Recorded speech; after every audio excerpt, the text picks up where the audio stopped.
My name is Brutus Bowl. I'm Fulp Station's last great chef. I began my day by watching the morning news. I had tuned into one of those weird local segments that showcased a performance artist spewing out vomit and slurping it back up. Seeing how things could be a lot worse for me acted as motivation to get to work. And wouldn't you know, actual cooking is finally possible in the kitchen. You can heat up donk pockets and everything else on the griddle instead of having to deep fry and microwave your cold substances, you no stove having fatty. Enough with the boiled steak memes. You no longer have to microwave your meat to make it warm enough for a plate to appear. The griddle has you covered. This new edition even knows how to cook up some homemade burnt mess. Usually that's a red flag when looking for a chef servant to make your wife. Though this bitch's surface area is hot enough to make a man eat the same disgusting slop every night. Honestly, I had to use the old faithful deep fryer to add the insulting flavor like ketchup. Once your gunk gets oiled up, you can try and pass it off as a highly processed breakfast, but that only fools those who are blinded by hunger. This particular customer would rather try and catch an egg in his mouth. Thankfully, I'm no hibachi grill master, so the dude didn't choke to death. I'm glad I don't have to deal with the manslaughter charge, because I just discovered the crafting menu. I don't know how long that tea has been an option,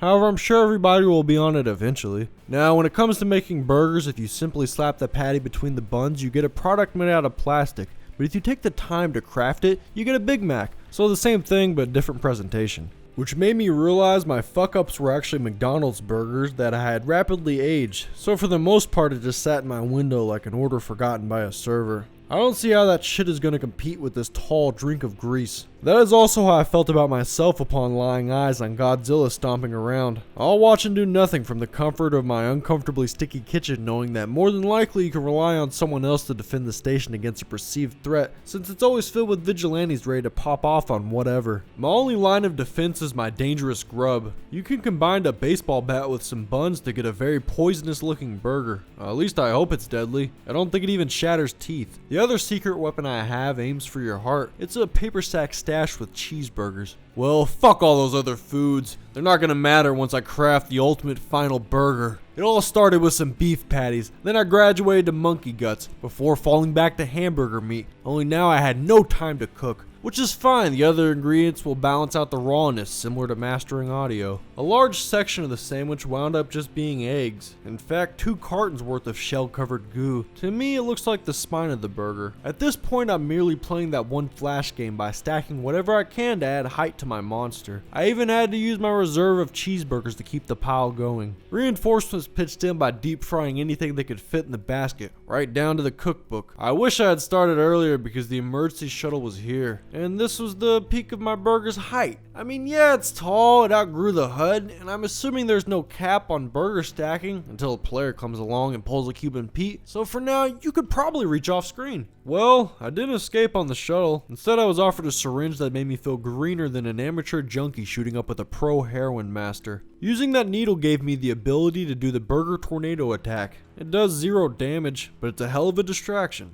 Now everything can melt away and all the events that occurred will shortly be forgotten, yet repeated. At least I survived to chef another day. God damn it, I swear, every time I want to relax I get hit with heart-pounding stress. I just wanted to make a taller burger, however the NUKE operatives recruited me since they thought I'd still have the tower in between buns ready to go. Sadly, that vanished along with my passion for cooking.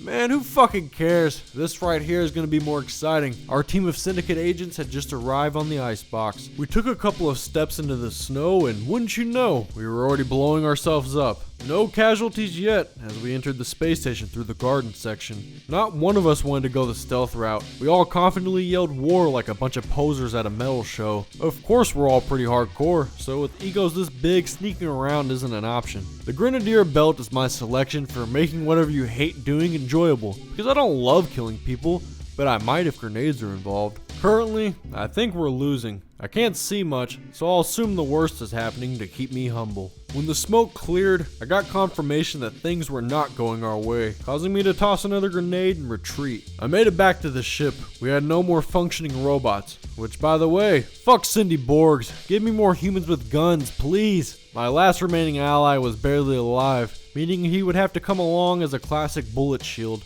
I can do this shit all by myself. No crew. That nuke disc is mine. Here we go. First obstacle. This cyborg bouncer stood in my way. This close range battle reminded me that you're better off not using incendiary ammo, especially with a shotgun. That fire is gonna get on you. As I burned, my meat shield went AWOL by dishing out some shots. Meanwhile, I did have another ally left, a destructive space carp. I took the literal window of opportunity and ran with it. After slipping in an icy cave, I was spotted by a shotgun-toting security guard that brought wolves along with him. He also slipped on some ice, allowing me to leave him and the wolves a parting gift. Nice, 2 smooth getaways in a row. That's gonna land your cocky ass right in a hole. Oh, wait a second. It's me, Boat Bomber. I just wanted to ruin the immersion for a second because this happened to me twice and it connects to a nightmare I had where I was walking in some snowy forest and I fell into an inescapable pit. I do like the icebox map a lot, but stay out of my dreams, motherfucker. Anyways, Brutus Bowl back here. I was lost, and my only hope was this reinforcement I sparked out. This guy was really negative, and I can't blame him. I only brought him along so I wouldn't have to die alone. His response to my kindness was throwing me across this lava lake. I made it to the other side, though the skin on one of my legs didn't. Yep, that's it for me. Another hot step sent me over the critical state line, so I went all car bomb at the border and blew up. Rest in peace to myself and that lava swimmer I summoned. I should have just went to Burger Station instead. Yo, microphone checker. Good evening. Run your shit, motherfucker. If you watching this, you're freeloading cocksucker. Reach in your wallet, piece of shit. Give me that fucking house. I don't know what I was going for here. Shit.